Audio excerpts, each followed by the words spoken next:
वेदवाक्यरूपिणी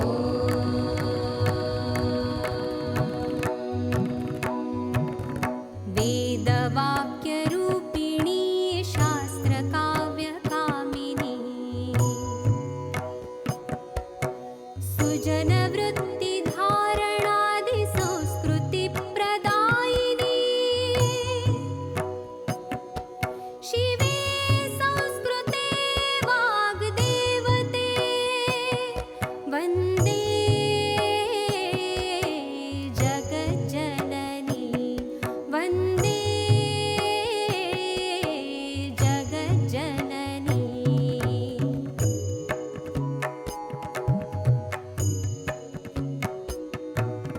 बालवृद्धमोदिनी मधुरवाग्विलासिनी दिव्यहृद्यचित्तशुद्धशान्तताप्रदायिनी शिवे संस्कृते वाग्देवते वन्दे जगज्जननी वन्दे जगज्जननी वन्दे जगज्जननी।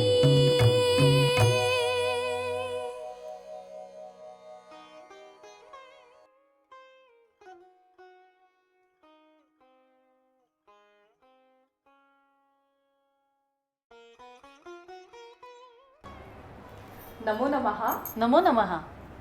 वंदे जगत जननी या संस्कृत आनंद वर्गात मी निशा हिंगणकर मी रश्मी पटवर्धन आपले सहर्ष स्वागत करतो.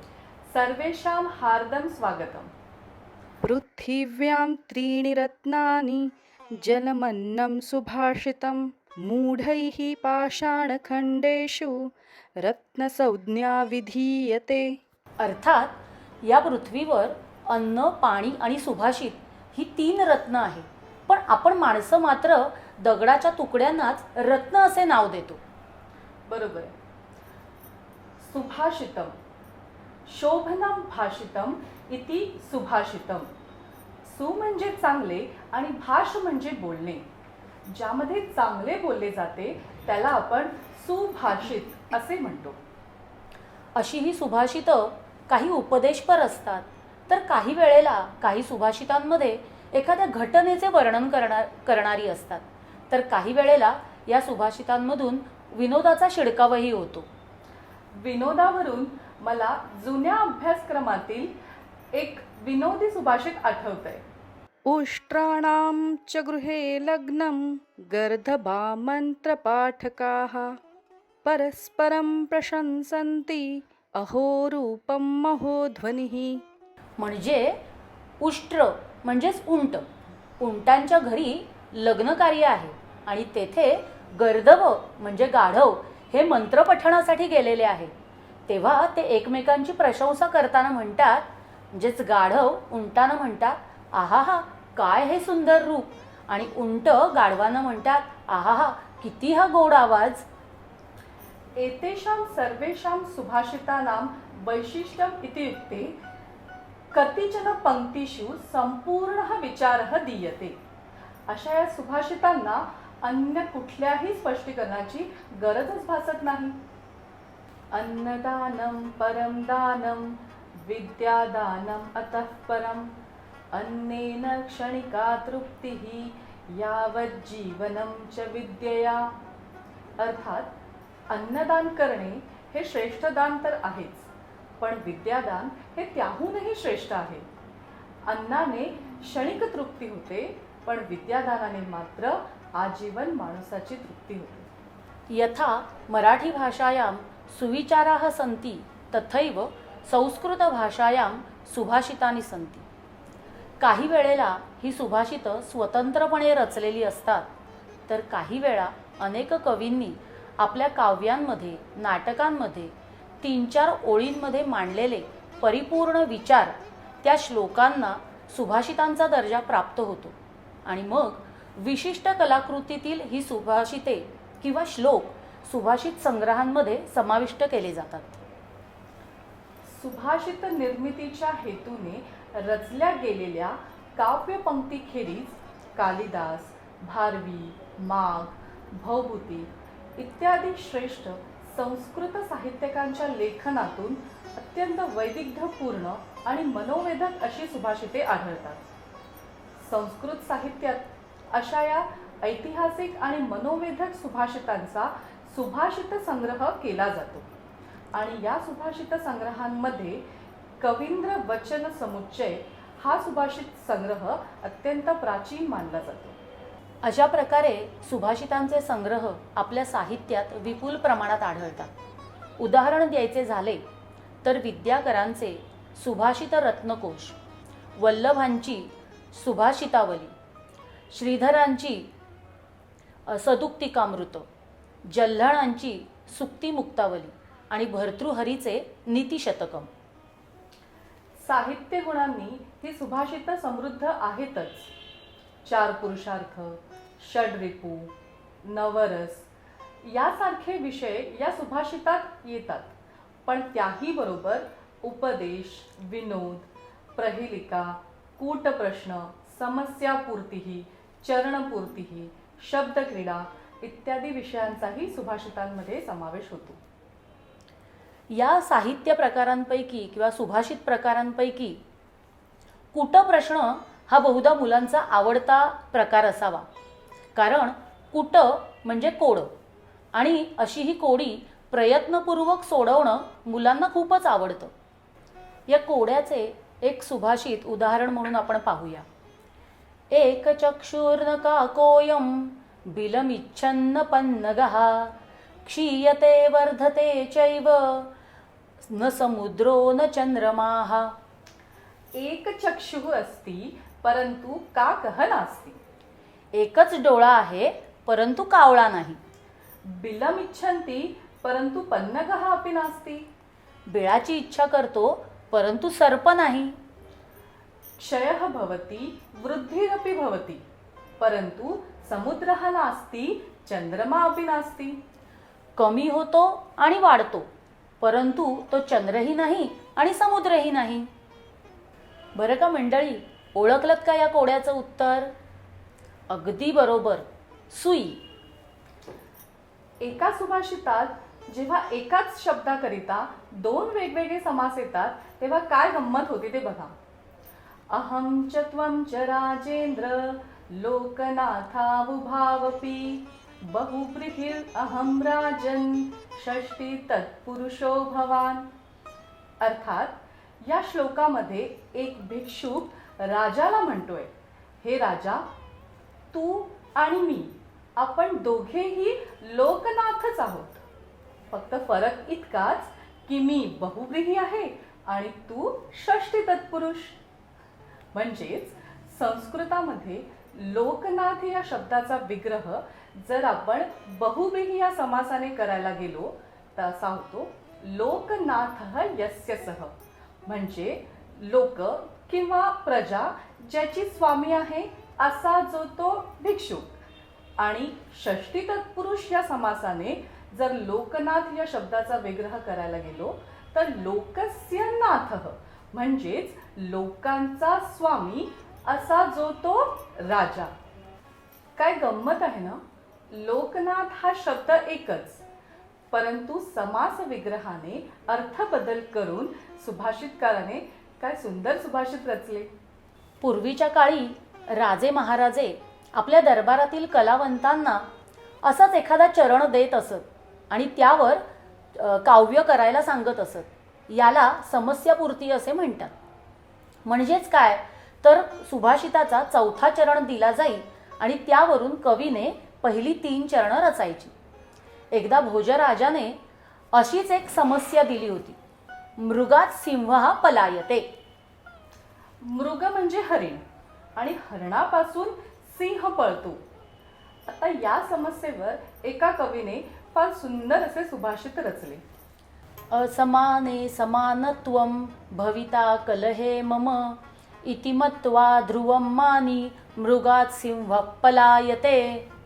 याचा अर्थ सिंह हरणाला म्हणतो, माझ्याशी तुझी तुलना होऊच शकत नाही किंवा तुझी माझ्याशी तुलना होऊ शकत नाही, त्यामुळे मी काही तुझ्याशी युद्ध करणार नाही, असे म्हणून तो हरणापासून दूर निघून जातो. दुसऱ्या एका कविश्रेष्ठाने याच चरणावर प्रश्नोत्तर रूपात एक सुंदर सुभाषित रचले. कस्तुरी जायते कस्मात् को हन्ति कर्णां शतम् किं कुर्यात् कातरो युद्धे मृगात् सिंहः पलायते. अर्थात कस्तुरी जायते कस्मात. जायते म्हणजे उत्पन्न होते. कस्तुरी ही कोणापासून उत्पन्न होते? आणि करिणाम शतम म्हणजे 100 हत्तींच्या समूहाला मारण्यासाठी कोण बरं सक्षम आहे? आणि कातर हा म्हणजे भित्रा. भित्रा हा युद्धात काय बरं करतो? तर या तीनही प्रश्नांचे उत्तर तुम्हाला शेवटच्या चरणात म्हणजे मृगात सिंह पलायते अशा पद्धतीने यथाक्रम मिळतील. कवीने फार कौशल्याने प्रश्नोत्तराच्या रूपात या चरणाची समस्यापूर्ती केली. कालिदासाच्या मेघदूतात तर प्रथम पंक्तीमध्ये समस्यापूर्तीच आलेली आहे. एकदा भोजराजाने अशीच एक समस्यापूर्ती दिली. किती चमत्कृतीपूर्ण असं हे चरण होतं. ठम ठम ठठम ठम ठठठम ठठम ठहा. आणि यावर कालिदासाने ती समस्यापूर्ती अशी केली. रामाभिषेके जलमाहरन्त्या हस्तात् श्रुतो हेमघटो युवत्याः सोपानमार्गेण करोति शब्दं ठम ठम ठठम ठम ठठठम ठठम ठा. म्हणजे रामाच्या अभिषेकासाठी पाणी आणायला गेलेल्या युवतीच्या हातून सोन्याचा हंडा सोपान म्हणजे पायऱ्यांच्या मार्गाने अशा प्रकारे शब्द करत आला किंवा अशा प्रकारे पडला. त्याचा आवाज ठमठम ठठम ठम ठठठम ठठम ठा असा झाला. किती सुंदर आणि चमत्कृतीपूर्ण अशी ही समस्यापूर्ती होती की नाही. अन्योक्ती. अन्योक्ती म्हणजे अन्य हा उक्ती. लेकी बोले सुने लागे या म्हणीचा प्रत्यय आपल्याला या काव्य प्रकारात आढळून येतो. याचं एखादं उदाहरण बघायचं झाल्यास, यद्यपि चंदन विटपी विधिना फलकुसुम वर्जितोहि कृतः निजवपुषैव परेषां तथापि संतापम अपनयति. शारंगधर पद्धती या सुभाषित संग्रहातील हे सुभाषित असून या सुभाषिताचा अर्थ असा होतो की चंदनाला विधात्याने जरी एकही फूल किंवा एकही फळ दिले नसले तरी सुद्धा चंदन वृक्ष हे आपल्या शीतलतेने आपल्या सुगंधाने सगळ्या लोकांचे दुःख दूर करते. याचा अर्थच आपल्या सद्गुणांनी तो लोकांचं दुःख हरण करतो. या श्लोकाचे तात्पर्य असे की सज्जन आणि गुणवान व्यक्ती आपल्या स्वभावाने आपल्या गुणांनी इतर लोकांचे कष्ट त्यांचे दुःख दूर करण्यासाठी सदैव तत्पर असतात. सुभाषित साहित्यातील आणखीन एक प्रकार म्हणजे प्रहेलिका. प्रहेलिका याला आपण एखादं कोडं असेच म्हणतो. त्याचं एखादं उदाहरण बघायचं झाल्यास, किमिच्छति नरो काश्चां भूपानां कोरणे हितः को वन्द्यः सर्वदेवानां दीयतामेकमुत्तरम्. या श्लोकाची गंमत म्हणजे यामध्ये 3 प्रश्न विचारले आहेत आणि जेव्हा पहिल्या 2 प्रश्नांचे उत्तर आपण एकत्र करतो त्यावेळी आपल्याला तिसऱ्या प्रश्नांचे उत्तर मिळते. किमिच्छति नरो काश्चां म्हणजे काशीमध्ये माणूस कशाची इच्छा करतो? तर साधारण माणसाला असं वाटतं की काशी या पवित्र ठिकाणीच आपल्याला मरण प्राप्त व्हावं. भूपानां को रणे हितः राजांची इच्छा ही काय असणार आहे रणांगणामध्ये? अर्थात जय मिळावा. आणि तिसरा प्रश्न आहे को वंद्यः सर्व देवानां. सर्व देव कोणाला नमस्कार करतात? तर पहिल्या 2 प्रश्नांचं उत्तर आहे पहिल्याचं मृत्यू आणि दुसऱ्याचं जय. तिसऱ्या प्रश्नाचं उत्तर मृत्यू आणि जय असे शब्द एकत्र जेव्हा आपण करतो तेव्हा मृत्युंजय म्हणजे शंकर. अर्थात सर्व देव हे शंकराला नमस्कार करतात. काय गंमत आहे ना.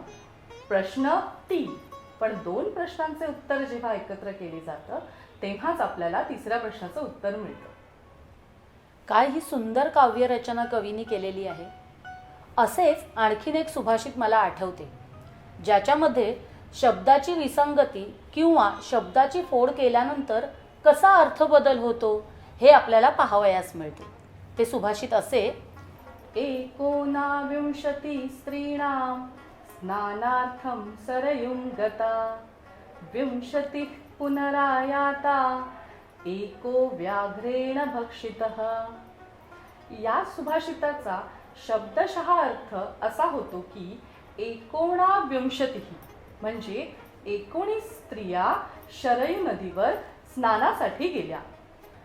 20 पुनरायाता म्हणजे 20 परत आल्या. एको व्याघ्रेण भक्षितः म्हणजे एकाला वाघाने खाल्ले. काहीतरी विसंगती वाटते ना या सुभाषितामध्ये. हो, विसंगती तर आहेच, पण याची फोड केली असता आपल्याला असं दिसतं: एको ना म्हणजे एक हा ना, ना म्हणजे नर, नृची प्रथमा, नृ म्हणजे माणूस, नर. एको ना म्हणजे एक नर आणि 20 स्त्रिया म्हणजे 20 स्त्रिया, म्हणजे एक नर आणि 20 स्त्रिया शरयू नदीवर स्नानाकरता गेल्या होत्या. परंतु 20 स्त्रिया परत आल्या आणि एकाला वाघाने खाल्लं, असा त्याचा अर्थभेद होतो. अशीच एक शब्दक्रीडा आपल्याला एका सुभाषितामध्ये आता पाहावयास मिळते. एका शब्दाची पुनरावृत्ती करून सुभाषितकाराने एक सुंदर सुभाषित रचले. सुवर्णस्य सुवर्णस्य सुवर्णस्य च जानकी प्रेषिता तव रामेण सुवर्णस्य च मुद्रिका. हे जानकी, सोन्याची, चांगल्या वर्णाची, 1 तोळा वजनाची, सोन्याच्या एका नाण्याच्या किमती इतकी अंगठी रामाने तुला पाठवली आहे. सुभाषितकाराने सुवर्ण या शब्दाचा 4 अर्थांवर श्लेष साधलेला आपल्याला इथे दिसून येतो. प्रथमम सुवर्णस्य म्हणजे सोन्याची, द्वितीयम सुवर्ण म्हणजे चांगले वर्ण असलेली, म्हणजे राम हे चांगले वर्ण असलेली. तृतीयम सुवर्णस्य म्हणजे 1 तोळ्याच्या वजना इतकी, आणि चतुर्थम सुवर्णस्य म्हणजे 1 सुवर्ण नाण्याच्या किमती इतकी अंगठी रामाने तुला पाठवली. अशा बऱ्याच गमती जमती असलेल्या सुभाषित संग्रहांचा भांडार आपल्या साहित्यात सापडतो. ही सुभाषिते आपल्या ज्ञानात भर घालतात, त्याचप्रमाणे आपल्याला उपदेशही करतात, तसेच आपल्या भाषेवर प्रभुत्वही प्राप्त करून देतात. अशा या सुभाषितांचा संग्रह आपल्याकडे असणे आवश्यकच आहे.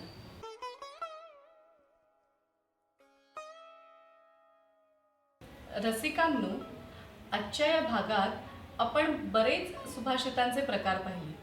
त्यातीलच एक सुभाषित प्रकार म्हणजे कुटप्रश्न, आणि हाच सुभाषित प्रकार आम्ही आज रंजनासाठी तुम्हाला देणार आहोत. त्या प्रश्नाचे उत्तर तुम्ही आम्हाला खाली कमेंट बॉक्समध्ये लिहून पाठवायचे. कृष्णमुखी न मार्जारी द्विजिह्वा न च सर्पिणी पंचभर्त्री न पांचाली यो जानाति सः पंडितः.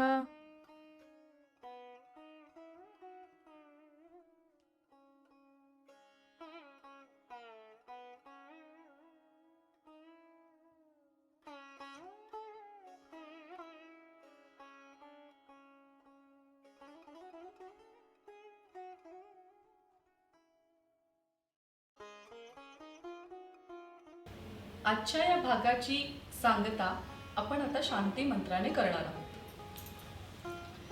सर्वे भवन्तु सुखिनः, सर्वे सन्तु निरामयाः, सर्वे भद्राणि पश्यन्तु, मा कश्चित् दुःखमाप्नुयात्. ॐ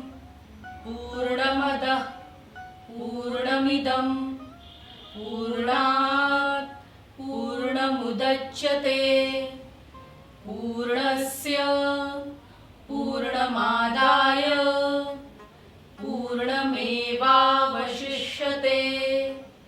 ओम शांती शांती शांती. आजचा कार्यक्रम कसा वाटला हे आम्हाला नक्की तुम्ही कमेंट बॉक्समध्ये लिहून पाठवा. आणि त्याचबरोबर संस्कृत भाषेतील आणखीन इतर कोणत्या विषयांचा अंतर्भाव असावा तेही आम्हाला नक्की कळवा. धन्यवाद.